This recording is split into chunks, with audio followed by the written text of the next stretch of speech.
You ever get the escalation clause at the back of the contract? Yeah. The contract's 40 pages long, and you're going to tell me that the price is the last thing you look at? It's insane. Yo!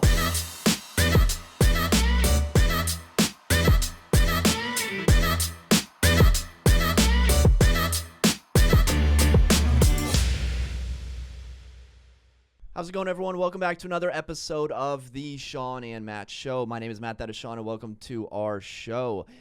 Shawn, to start the show off, I got to congratulate you on your newborn baby boy. Congratulations. Thank you very much. It's been a long road. And 2 days ago, in the middle of the night, we had a planned birth that was coming this Sunday. And, I'm a little older. My wife's a little older. So we were geriatric pregnancy. And we've been through this so many times. And so the other day, my wife's blood pressure was elevated. And that's a sign of certain things in a pregnancy. And so we ended up going to the hospital. And at 2:52 a.m. on the 23rd, our baby boy was born. That's fantastic news. Yeah. Congratulations. Thank you, man. So if I'm sleep deprived, that's why. If I'm stuttering and not saying my words right, that's why. But yeah. There you go. Thank you, man. I appreciate it. All right. So in today's video, we're going to be talking about the best ways to handle the multiple offer scenario. Should listing agents raise prices of houses that they know are going to escalate way over the listing price? And the third topic is going to be how to solve limited inventory, and we're going to be specifically talking about the local Arlington market, and what we'll get into may apply to your market, and I know that may sound backwards, but it'll make sense once we get to that topic. So Shawn, let's start with the best ways to handle multiple offer scenarios. And in this market, when you're on the listing side, your most recent listing on Clifford Ave got multiple offers. I wrote an offer 2 days ago that is obviously had multiple offers for my buyers were competing against. It was a single family house in Falls Church, and unfortunately, there's no uniform way to do it. Right. Sometimes, there's a deadline. Sometimes there's not a deadline. Sometimes offers come in sporadically, and then it goes under contract immediately, and then they should have waited. So let's do this. Why don't, let's figure out the best way, the best practice for multiple offers. Why don't you go through your scenario when you know you're going to get multiple offers, or if you think you're going to get multiple offers, how you handle that and what the best possible outcome is for the seller. Yeah, I never know or never want to assume that I'm going to get multiple offers. So I'm not quick to officially put a deadline because I want to see what kind of traffic we're getting, how many showings we're getting, because sometimes, you might put a deadline out there and you might get nothing, and I don't want to assume that. So I kind of usually wait a little bit of time to figure out how things are moving, how many calls I'm getting from agents, and then once people start saying, "Hey, I'm definitely writing," then I will say, "All right, well, I'm going to create a deadline." And really, this is up to the seller, right? So I go to my seller and I will say, "This is what I normally do. I like to put deadlines of, say, Tuesday at noon." Okay. So when are you going on the market? Okay. When are you figuring out to set a deadline, and then when is the deadline? So I normally like to go on Thursday mornings. Thursday morning is kind of the day, and so I try to get up. As soon as I get up, I'm posting. I'm having that listing ready, and I'm posting it as soon as I get up so that it populates to every website out there and gets as much exposure as possible. Then the showings start, and sometimes you'll get them that same day, sometimes Friday, Saturday. By Saturday, I'm looking at it saying, all right, maybe I need to establish a deadline. And it just depends on how many showings and how many calls I'm getting. But in this market, if you're a single family and you're priced right, you're pretty much going to have a deadline. This past one for Clifford, we ended up coming on later than expected because we did a lot of work in this house. And what I always tell people is the money is in the renovation. If you can do the renovation, if you have the money, if you have the time and the patience for it, do it because you will gain way more out of it, right? That's why flippers are there, right? So we were in a quick deadline and we had to get this stuff done. Anyways, because of that, because of the construction, I wasn't able to come on until Friday.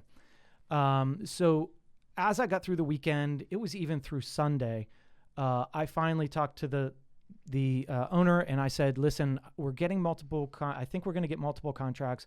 We should probably establish a deadline. But you have to think, will that scare people off, right? So there's some people out there, and you've got to think of that mindset. There are some people that will write and try to put in their best offer, and then there's others that see a deadline, they'll be turned off, and they'll just say, I'm out, And it could have been your best offer. You never know. And so it's a really hard line to draw in the sand. But I think it benefits everybody if you do it. If you think you're going to get multiples, put that deadline so that everybody knows when their contracts are due and they're going to write their best offer. Does your deadline allow for a buyer to do a pre-inspection of the property?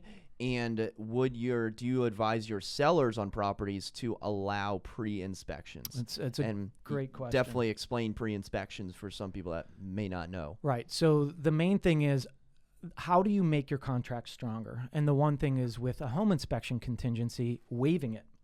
Well, say you're like this house, it was built in 1928. So there's going to be things that are brought up in a home inspection. So how do you waive that home inspection? Either you're just going to be like, I don't care, I'll fix whatever it is, and you waive it, or you do what's called a pre-inspection. So I do like to let people come into my listings and do pre-inspections. I would advise them to try to do it early in the morning or late in the evening, because during the days we're going to be a lot of showings. So we don't want to screw around with those showings. So if somebody's doing the inspection, let's get in there at 8 a.m., 9 a.m. till about 10, and then you're done. What that does for that buyer is that then they know what's wrong with the house. They can waive that inspection, and it's way better for my seller. Now she's getting a contract, or he is getting a contract that doesn't have a home inspection contingency, and you don't have to worry about, somebody pulling out because they find something wrong with the house. It's amazing. Mm-hmm. And then there's no negotiation in that. So if you think about a normal home inspection contingency, this is between, 3 to 7 days after ratification that a buyer has to go in and do an inspection and back out of the contract or negotiate repairs. And those negotiations can be thousands of dollars. So one, you're relieving the mind of the seller. There's no stress about that home inspection, and you're increasing their pocketbook at the same time. So maybe on that Monday, if the deadline is Tuesday, on Monday you do the pre-inspection. That's precisely why I do it Tuesday at noon, okay. Right? Because, all right, people are coming through all weekend. And what I always advise my clients on a buy side is, let's get in the first day it's listed, Thursday or Friday. We have to get in there so that we can devise a plan. And that plan might be, all right, we want to do a home inspection, pre-home inspection. So that leaves Saturday, Sunday, or Monday to do the inspection. And to get an inspector sometimes is tough if it's a really quick turnaround. So if people are seeing it Sunday, they then still have that opportunity on Monday morning to get that inspection done. Mm-hmm. And then you're going to get better contracts. What are your thoughts on accepting the first contract? So let's say you have a full day of showings, you have a bunch of showings, you have enough showings where you're going to get multiple offers. The first contract comes in, let's say $40,000 over asking price on a $900,000 property. It's all cash, no contingencies. What are you telling your seller? Let's say you're thinking you're going to get 5 or 10 offers, but one comes in immediately on the first day, and they put in their own deadline. Are you receptive to the buyer kind of steering the ship, or do you want to wait to see, if you can get that much on that first day, maybe you can get more if you wait a few more days? Yeah, I always try to steer the ship, right? I don't want that to happen. I love great contracts. The reality is, if they write a contract that first day, they're probably going to rewrite a couple days from now.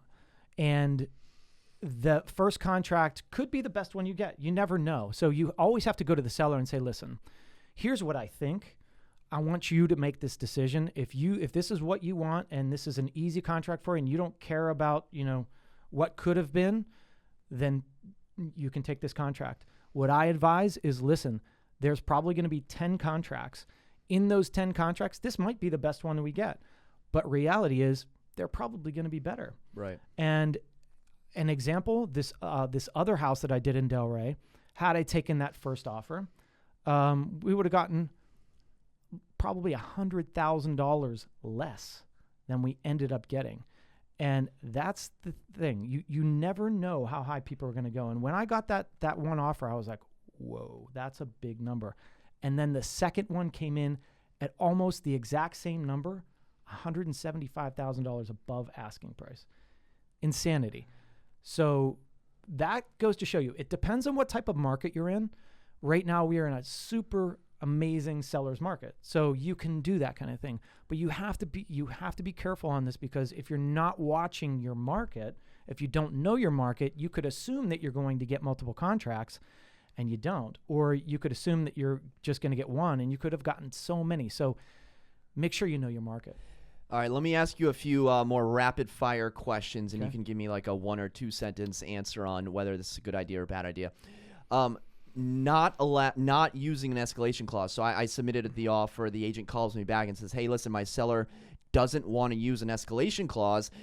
They just want everyone's best and final offer. I hate this. I really do. Because this is such a much harder thing to do. And it's pressuring buyers, I think, in the adverse way, right? In a different way where, all right, hey, I'll go up to, the way an escalation clause works is that you need a second offer to push you to a certain amount. So say we price something at $900,000 and an escalation clause goes to $1 million. Well, you have an escalation factor of 2,500 or whatever you feel like escalating by. You need that other contract to push you up to $1 million. So you could have gotten that thing at $950. So if you do this as a listing agent, psychologically, what does that do to a buyer?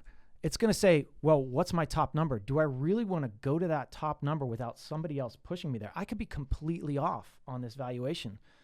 I think I don't know. I would never do it personally. If that's what my client wants to do, sure, I'll do it. But I like escalation clauses. I think they work really well, and you can still counter. If someone submits a personal letter, a buyer love letter, do you, one, remove the buyer love letter before sending it to the seller? Do you send it over without saying anything? Do you send it over and tell the seller to ignore it? Or do you put in your listing instructions that no personal letters will be accepted? I don't mind personal letters. I never put that they won't be accepted. I think people are emotional about their purchase. And feel free to write whatever you want. I'm not going to take your contract just because you write me a letter. I had letters in these contracts. I never read one of them. I didn't even look at them. I was looking at the terms. Do you think your seller's reading them? I didn't even tell her that she had any. So if she didn't scroll through those contracts, what I do is once I get multiple contracts, I have an Excel sheet, and I create an Excel sheet with every single term in that contract. It's probably about 15 rows long. And it shows the escalation factor. It shows what their top price would have been. It shows what their top price is compared to all the other offers. And so really that's probably what they're looking at more than the actual contract. And so unless they're scrolling through these contracts, they're not going to see it. And the funny thing is, some people will put that letter first. Some people will put it last. I had offers the other day that they were so scrambled. Like there were important documents way at the end, and like stuff jumbled inside. And I'm like, man, I can't do it that way. I have to have, when I send an offer, I'm sending it in one PDF and I'm sending it in order, right? So my important stuff is first.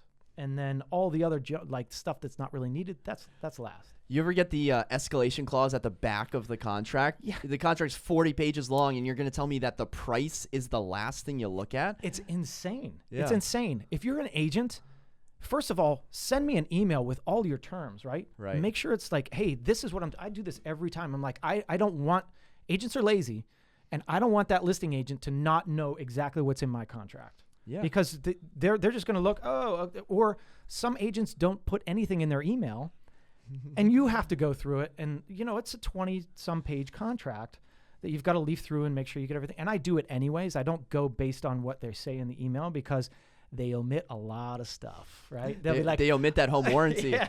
Home warranty of $700. Oh, we're not going to put that in our terms. Paid by the You have seller. to find that one. Or like other terms, right? Like, so you got to be careful. So how about, and I'm going to ask you this, I think I know the answer, but how about countering multiple offers at the same time? That gets dangerous. All right.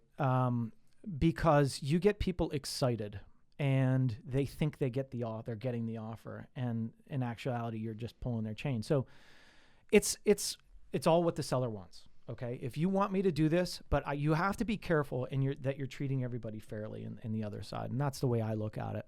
I've heard of some people actually emailing all agents on one email and saying, if you would like to resubmit an offer, we have 12 offers. Mm-hmm. We have some that are waiving all contingencies and going well above.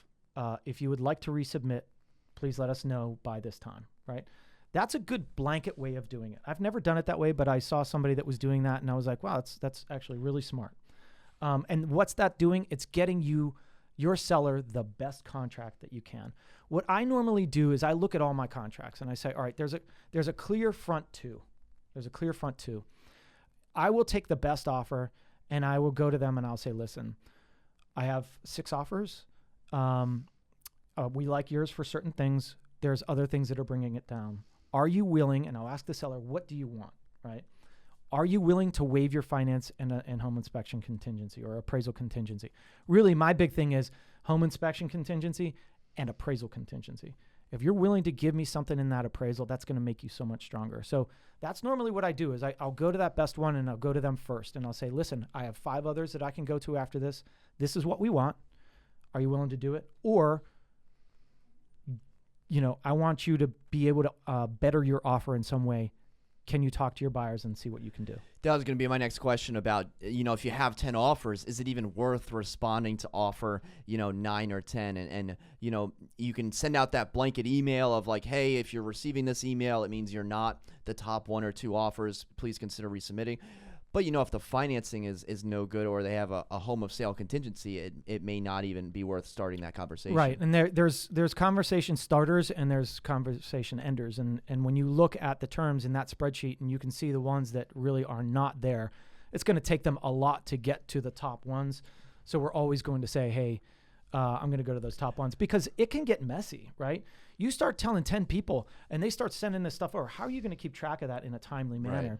So to keep it clean, I try to get the cleanest contract I can, so I go for that top one. All right, to finish out this topic, what would be one thing that you could tell buyers and buyers agents to help them improve their likelihood of winning a multiple offer scenario? A couple, but your finance contingency has to be tight. There's no longer pre-approval contingency. What do you mean by tight?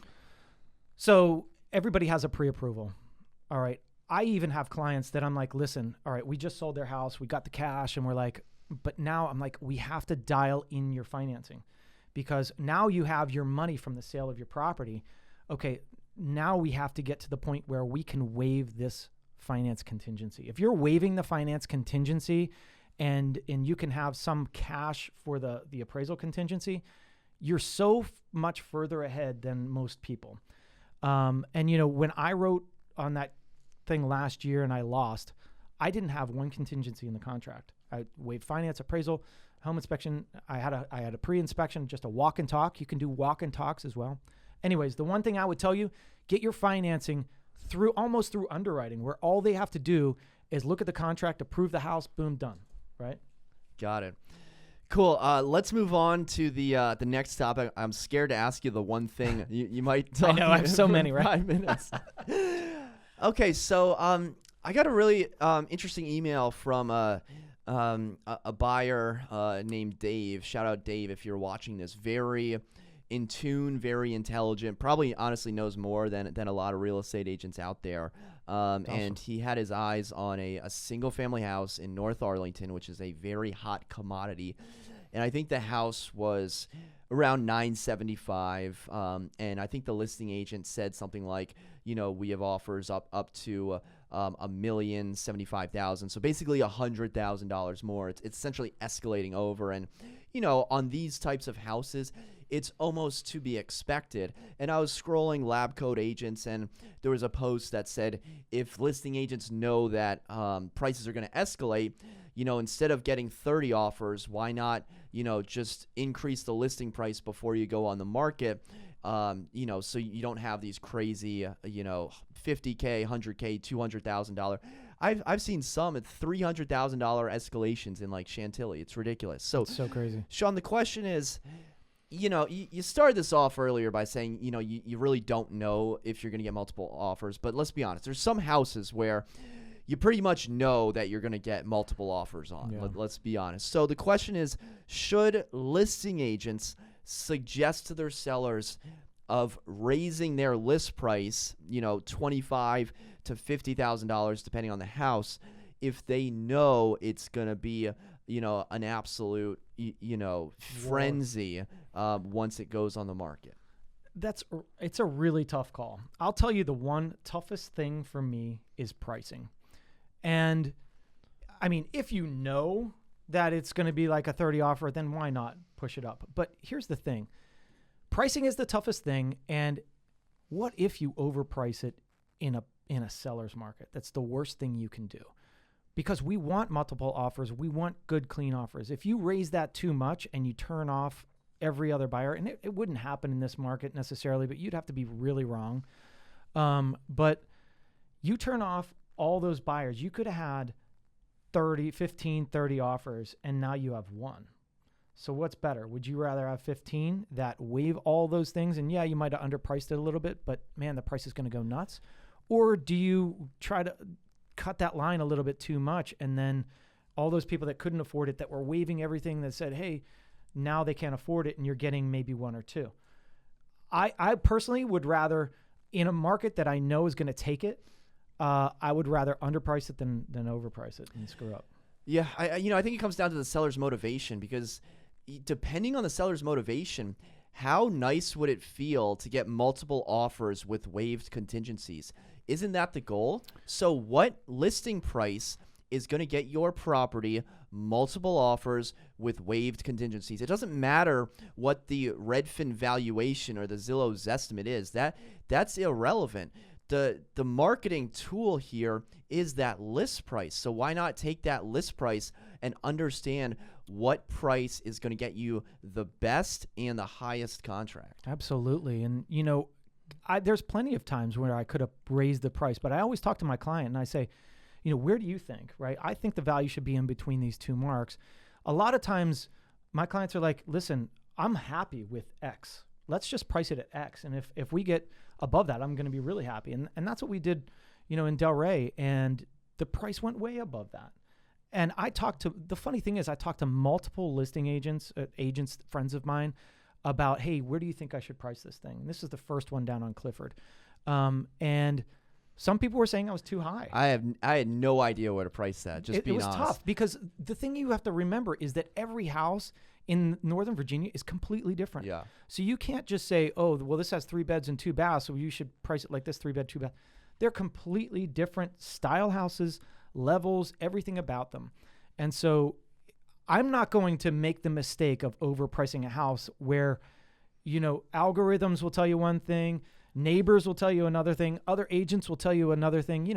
There's some agents, oh, you underpriced that house. Other agents, oh, you overpriced that house. Right. Well, in the end, I only got 3 offers. So that doesn't say that I overpriced it, right? Or underpriced it, right? Yeah. But I got $175,000 more, which is telling you that people just wanted it. So why do agents call other agents to tell them that they underpriced a listing?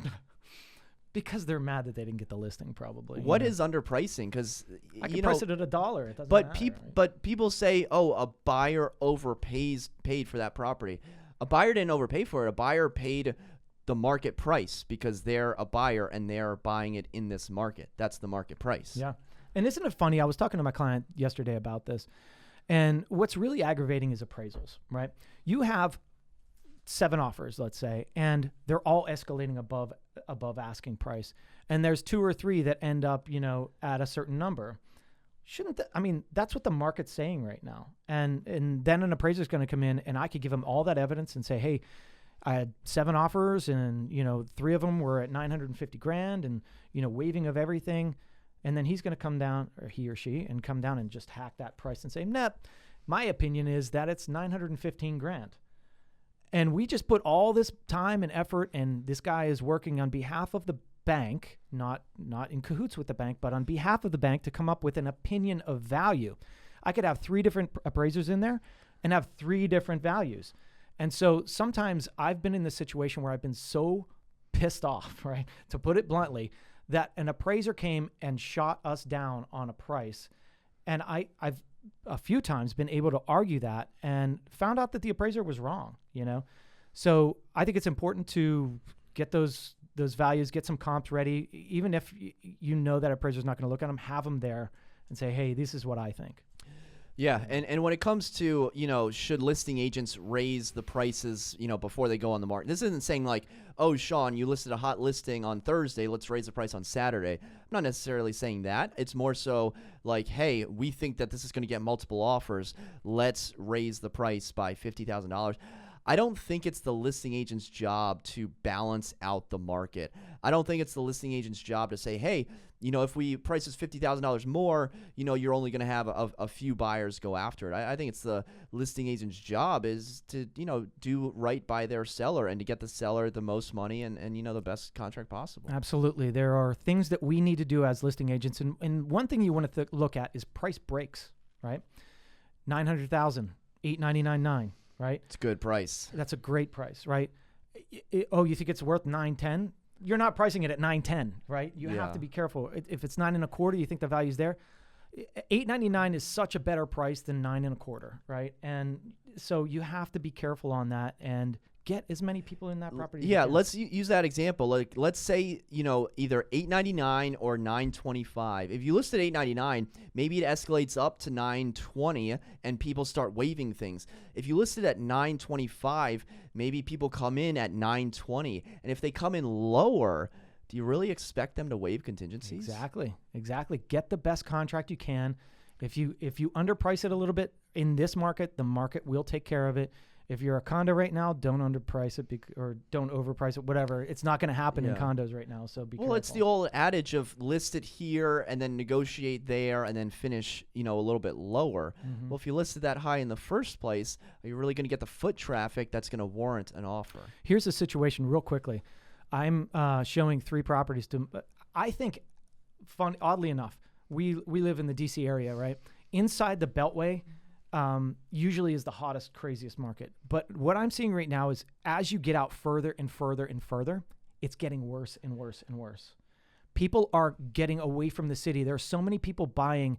I'm showing 3 places tomorrow in Gainesville. I've been to Gainesville like a couple times. Not Florida. It's 42 minutes away from here, right? Yeah. I called the listing agent. It's a coming soon listing. I called her. It doesn't list till today. I called her on Monday. I said, hey, what's going on? She's like, I already have 3 sight unseen offers. Wow. 3 sight unseen because, it's built in 2006 house, right? It's nice looking. People just don't care. So can you imagine a sight unseen, how many offers they're going to get? It's ridiculous. So sight unseen is back for sure. This is going to be the longest episode of the Shawn and Matt sorry, Show. Dude. That's all right. Hopefully we'll get good watch time. All right, guys, so the last topic is about this limited inventory because if you're getting 3 sight unseen offers in Gainesville, clearly buyers are thirsty for more properties. I've also heard that Burke is very hot right now. I talked to an agent yesterday, 40 offers on a townhouse priced around like $420, $450. That section is really hot. But limited inventory all across Northern Virginia, D.C., and honestly in most parts of the nation. And what I was thinking was, how can we get more inventory in Arlington? Land is so limited. They're not building any more land. So, I was researching golf earlier today because I want to go golfing every single day of my life. And Liverpool Golf Club in Liverpool, New York, I saw was recently purchased by Amazon, of all people or things, to build a distribution center on the 100-acre site of this golf course. And it just got the wheels turning of the land and the opportunities in Arlington, because there's a few large undeveloped plots of land. One is actually the Febrey-Lothrop house near Upton Hill. This is a quote-unquote historic house that wasn't historic enough to be saved, that has been torn down, and there's going to be a new single-family house subdivision. I don't know how many houses are going to go there, but on 9 acres of land, I think there could be up to 40. Now, don't quote me on that. There might be less. But more so, going back to the golf conversation, is Arlington has 2 golf courses, Washington Golf and Country, and then Army-Navy Drive. And Shawn, if I were to tell you that I could get 6,000 more units, these are townhouses on the market in Arlington, 6,000 more properties, would I have your attention? Oh my gosh. Yeah. That's the one downside of where we live, is there's just no land. And anytime you see new construction, it's got to be a high rise because there's just no land, right? And what I'm envious of is Loudoun County. Loudoun County is about, 15, 20 miles from here, right? And they have so much land out there, and they're just these sprawling, beautiful neighborhoods, these gorgeous houses with these gorgeous plots of land. They're $700,000. You bring that house inside the Beltway, it's $1.7 million, right? And that's the downside of us. So yes, if you could tell me, hey, 6,000 units or even 3,000 with different houses and townhouses, that would be amazing. So what I'm about to say is sacrilege to some people listening, and to some very powerful people that are members at Army-Navy Drive. I mean, we're talking, former presidents. We're talking high government officials. So this is all a speculative and hypothetical conversation. But you could fit. There's 250 acres at Army-Navy Country Club. There's another 123 acres at Washington Golf and Country Club. So you could fit 6,000 townhouses in this part of Arlington. The unfortunate part is that you would have to take it by eminent domain. Now, I am a big fan of less government interaction. I don't know if that makes me a libertarian. I've been watching a lot of Parks and Rec, and Ron Swanson, works for the government and hates the government. I don't hate the government. In fact, I think I'm indifferent. Eminent domain scares me a little bit. But it's more so starting the conversation of, golf courses are, I don't know how profitable they are, right? I think millennials got into them, in quarantine, but for the most part, it's a very low use of the land. Like, imagine if there was a golf course in Manhattan. Like, of course not, because the land is just so valuable. Yeah. At what point is that land, which I believe is taxed at $12 per square foot because of the zoning, compared to, we all know what single family houses are, taxed at per square foot, it's closer to, 100 or 200. So at what point is Arlington going to have a conversation about these 250 acres in Arlington and possibly seeing if there's a way to turn that into housing? Oh man, I don't know. I don't see it happening. A very loaded question. Yeah, I don't think that Arlington's going to do it. I think at some point maybe the golf course itself says, all right, profitability in this kind of area with the taxes where they are, we just can't do it anymore, and the money really is in the land, and selling this would be a huge, supply of cash. I mean, I think that's what really does it. I don't think there's anybody that's going to push them to do it. I mean, the location of Army-Navy Country Club is a mile from Amazon, not even. Like, it sits right on 395 as you're coming into the district, right on the left-hand side. It's prime location, South Arlington. I mean, it's gorgeous. It's really pretty. Driving just out of the city, and then you see a nice little golf course on the right-hand side. It's not the greatest golf course in the world, is it? But it's fine. It's good. It is prestigious. I love it. I played at Army-Navy, in high school. I like to say that I was the I was the 7th guy on the golf team, and if anyone has played high school golf, you'll know that there are 6 people that play on the team, and the 7th person rides around in the golf cart with the coach, and then when no one's looking, does a few chip shots because I was terrible in high school. But man, your game is good now. It's getting better. He's good. Yeah. He kicks my butt. Yeah, it's getting better. But it just goes back to, the value of the land and eminent domain. Now, I am not an advocate for this at all, and I'm not suggesting it, but I'm trying to think outside the box in terms of, the term missing middle has gone around, like housing for the middle class. I don't know if the housing for the middle class exists anymore. We're seeing, two extremes pulling on either side. But what I am seeing is that, a golf, people aren't, thinking, okay, I really want to start a golf course company and I really need to build a golf course because it's such a moneymaker. It's a very hard business to run and to make money. I don't know how they make money, to be honest. I mean, we go and we'll play a course and it's like $50 to play. I mean, how many people are they getting to play that day? How does that even compute to be able to pay the people that are doing the work, you know?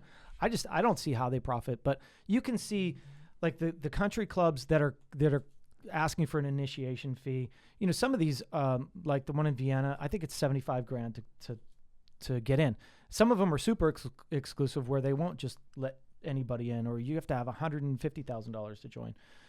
That is where I think can become profitable. Plus you've got dues every month, on top of that initiation fee.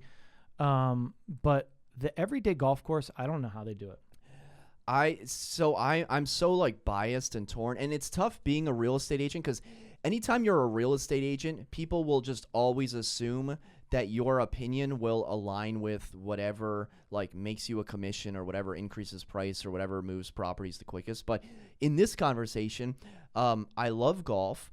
I don't know if I would consider joining a country club, but I would be interested in like a partial membership or like a out of county membership where I could, drive to Loudoun County like twice a month and get like a discounted rate.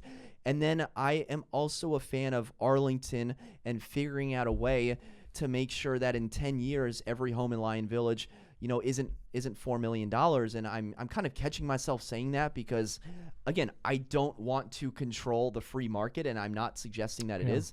But in my head, I'm just thinking, okay, limited inventory, and we have park land here that's privately owned. This isn't Arlington County like deciding that there's a golf course and they're not doing anything about it. But this could be an opportunity or a conversation that may happen in 10 or 20 years. Yeah, I see it. I mean, there's just scarcity in Arlington. There's only 2 golf courses, right? But I mean, there's 2 golf courses. That's a lot. If you look at how much land area is in Arlington, and there's 2 golf courses. All right, so you take the 2 golf courses and the cemetery. What's the percentage of land that is a golf course? It's pretty high compared to some of these other ones, right? Some of these other counties. So that's true. It's true. You want to get another golf course in Arlington? No, I don't. Actually, I want you to join Army Navy because you know what? If you're under 40, you can get a deal. I'll pay half. I know you see the haircut and the muscular build, but I was never in the military, so I'm not. That's true. You got to be military. That's right. All right. So who do we know that's military? I know a few people. Yeah, I know. We got to get there. All right. Okay, well, no, that's good. Yeah. It's good because that is land that is super valuable. It's super great location, and there is no middle. Arlington County is $1 million for a single family and up. It's really hard to find anything under $1 million. The only thing I could see happening to even, and this is such a wild conversation. Like it's such a bizarre conversation to have because I hate eminent domain basically. But the only thing I see happening if this conversation were to go anywhere is if Arlington County changed the zoning of how the land is taxed, because a few years ago there was I think a lawsuit between the country Army, Navy, and Washington Golf against Arlington County and how they tax the property. Oh, that's really because they own so much land, and depending on how you tax it, you can instantly double the amount of taxes. And honestly, Arlington could do that, and they're just basically made to sell. Yeah, made to sell. And again, I don't know how I feel about that either. Yeah, no, that's screwed up. But all right, well, I think Shawn needs to get back to his newborn. Lack of sleep. Yeah, no. All right, guys. Yeah. Well, thank you so much for watching. Be sure to subscribe so you never miss an episode. Hit the thumbs up button if you made it this far. And until next time, we'll see you then. Take care. See, I forgot to say that.